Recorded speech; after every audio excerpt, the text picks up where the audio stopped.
महाराज हमारे सनातन धर्म की ये दुर्दशा समझिए। लोग कोई भी मुंह उठाकर चला आता है, हमारे सनातन धर्म के बारे में कुछ भी कह देगा, अपशब्द कह देगा, और हम चुपचाप सुन लेते हैं। कोई भी मुंह उठाकर आएगा और कह देगा तुम्हारा भगवान कैसा गोपियों के साथ नाचता था, नृत्य करता था, और हम इतने मूर्ख जो हम सुन भी लेते हैं। इसलिए कहा करते हैं कि भैया अपने सनातन धर्म का ज्ञान प्राप्त करो, और ज्ञान ऐसा प्राप्त करो कि कोई विधर्मी आकर कुछ कहे तो आपके पास कोई शब्द होने चाहिए जवाब देने के लिए, उत्तर देने के लिए। हमें पता भी नहीं है कि ठाकुर जी की आयु कितनी थी, और हम लोगों की बातों में आकर बहक जाते हैं। इसका कारण केवल यही है कि हम चुपचाप सुन लेते हैं और हम विरोध नहीं करते। महाराज फिल्म बनाने वालों ने, मनोरंजन करने वालों ने जितना हमारे सनातन धर्म का मजाक बनाया है उतना और किसी का नहीं बना सकते। ऐसे गंदे गंदे गाने बनाए हमारे सनातन धर्म को जोड़कर।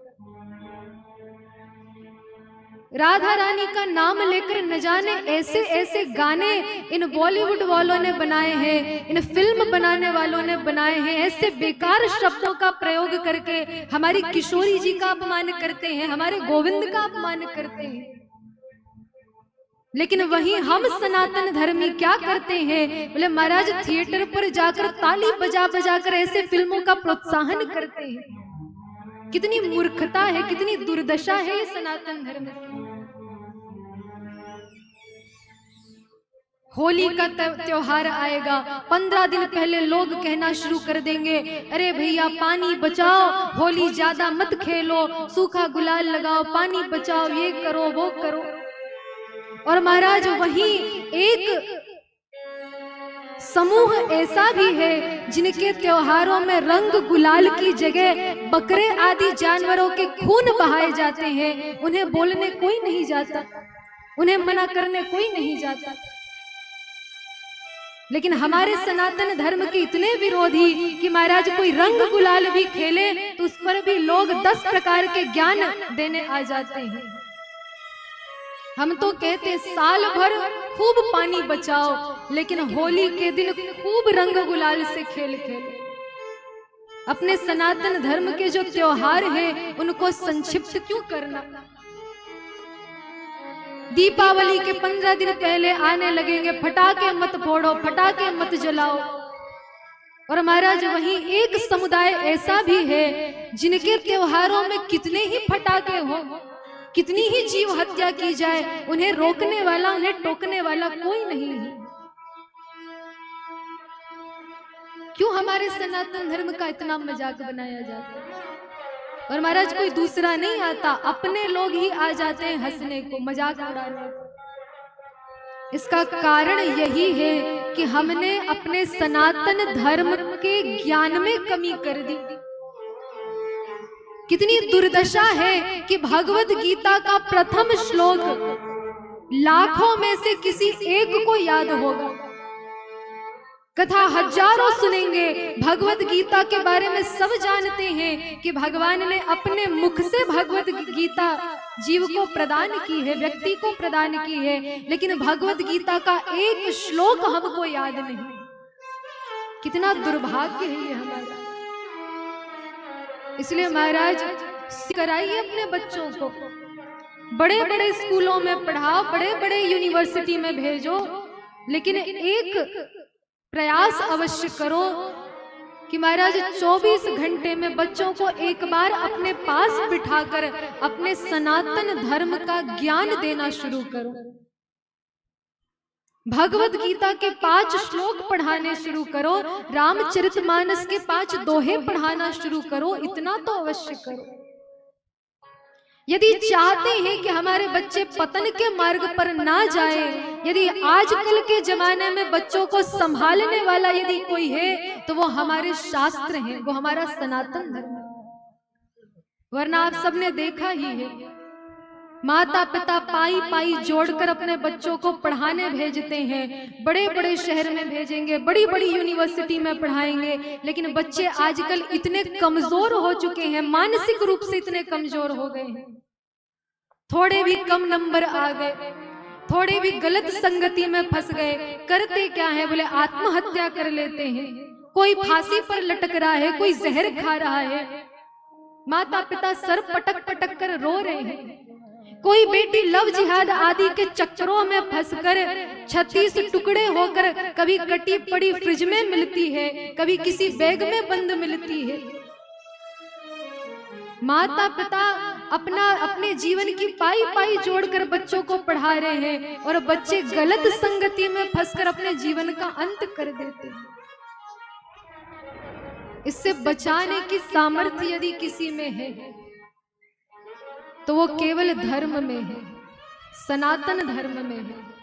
इसलिए हम सभी माता पिता से एक निवेदन करते हैं, खूब बच्चों को आगे बढ़ाओ, खूब तरक्की करे आपके बच्चे, लेकिन महाराज कभी भी अपने धर्म से उन्हें विमुख मत होने दीजिए। भगवत गीता उनके पास होनी आवश्यक है। भगवत गीता के श्लोकों को अर्थ सहित पढ़ना शुरू कर दो। और आजकल के युवाओं से तो कहना चाहते हैं कि एक बार पढ़ेंगे आपको कुछ समझ नहीं आएगा, 2 बार पढ़ेंगे थोड़ा समझ आएगा, लेकिन तीसरी बार पढ़ते ही आपको भगवत गीता समझ आनी प्रारंभ हो जाएगी। और सत्य कहते हैं फिर जीवन में कितनी भी कठिन परिस्थितियां हैं, कितना भी कैसा भी आपका मानसिक स्थिति हो, कैसी भी परिस्थिति हो, आप भगवत गीता के कोई भी पृष्ठ खोल कर देख लीजिए, आपको आपके जीवन का समाधान अवश्य मिल जाएगा। भगवत गीता का ये प्रभाव है। महाराज भगवत गीता साधारण कोई पुस्तक मत समझिए कभी भी।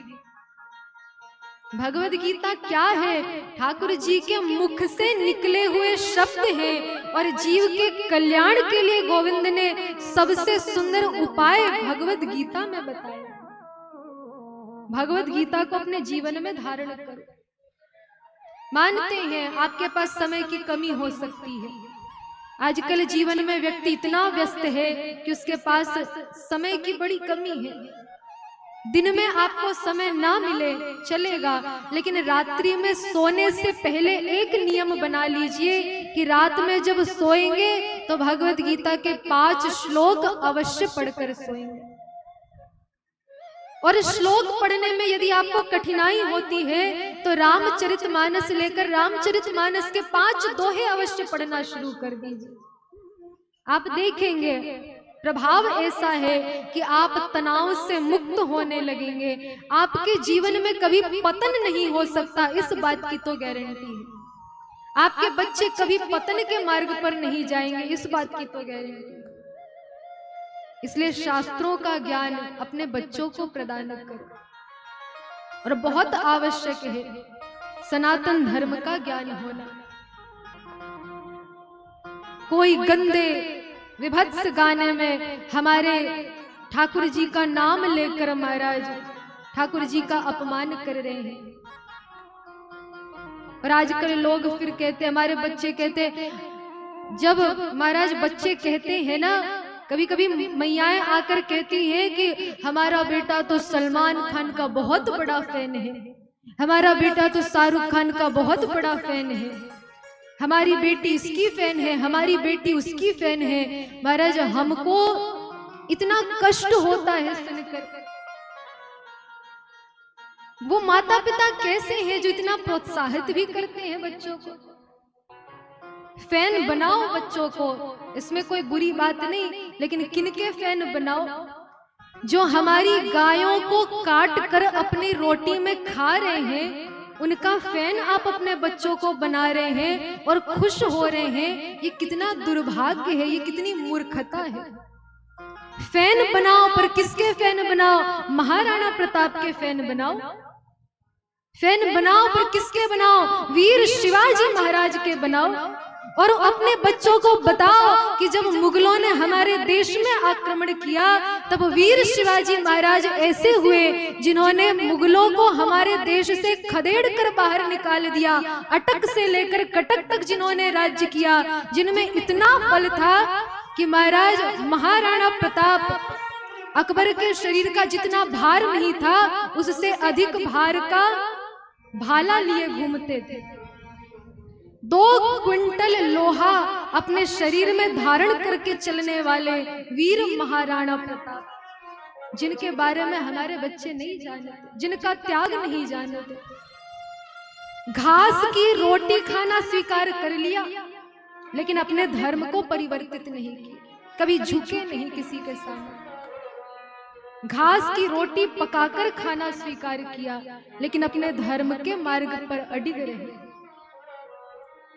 और आज की शिक्षा व्यवस्था, हम बार बार आज की शिक्षा व्यवस्था का विरोध इसलिए करते हैं क्योंकि आजकल बच्चों को क्या सिखाया जा रहा है। एक बार हमने पाठ्यक्रम देखा, उसमें हमने देखा अकबर महान। अकबर महान की शिक्षा हमारे बच्चे ले रहे हैं। अपने बच्चों को समझाओ कि अकबर कोई महान नहीं था, अकबर चोर था, लुटेरा था, डाकू था, हमारे देश को, हमारी भारत भूमि को लूटने आया था, कोई महान नहीं था। 1526 में कौन आया, उसका बाप कौन, उसका बेटा कौन, उसका चाचा कौन, उसका ताऊ कौन, बस इतना ही पढ़ने में हम जीवन व्यतीत कर रहे हैं।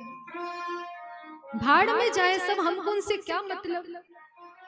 यदि हम पढ़ेंगे तो हम हमारे हनुमान जी की गाथाएं पढ़ेंगे, हम पढ़ेंगे तो वीर महाराणा प्रताप की गाथा पढ़ेंगे, हम पढ़ेंगे तो वीर शिवाजी की गाथा पढ़ेंगे। अपने बच्चों को महापुरुषों की ज्ञान प्रदान करो, उनके जीवन का त्याग दर्शाओ। और महाराज जिन मुगलों के बारे में पढ़ पढ़कर आज की स्थिति क्या हो गई है। बाबर, हुमायूं, अकबर, हुमायूं जिसने अपने 4 भाइयों को मारकर राज्य किया, जहांगीर जिसने अपने 7 भाइयों को मारकर राज्य किया, और उसकी यही दशा है कि आज की स्थिति ऐसी हो गई है कि लोग भाई भाई में प्रेम नहीं रहा, माता पिता के प्रति सम्मान नहीं रहा, सेवा की भावना नहीं रही। इसका कारण यही है कि शिक्षा व्यवस्था में ही गड़बड़ी है। जब तक मैकाले की शिक्षा व्यवस्था हमारे देश पर रहेगी ना, तब तक बच्चों में संस्कार आना तो दूर की बात है। इसलिए माता पिता का कर्तव्य है अपने बच्चों को राम जी की कथा सुनाओ, तब बच्चों के हृदय में माता पिता के प्रति प्रेम सम्मान आएगा, भाई भाई के प्रति प्रेम होगा। सनातन धर्म की शिक्षा हमको प्रदान करनी है। माता पिता का कर्तव्य है अपने बच्चों को नित्य प्रति थोड़ा समय निकालकर अपने सनातन धर्म का ज्ञान अवश्य प्रदान करें, और तभी आपके बच्चे आजकल के जमाने के पतन के मार्ग से बच पाएंगे। अन्यथा महाराज फिर कहते हैं ना कि समय बीत पुनि का पछताए, समय बीत जाने पर फिर पछतावा के अलावा कुछ नहीं रह जाता। इसलिए अभी समय है तो सतर्कता से संस्कार देकर पालन पोषण करिए।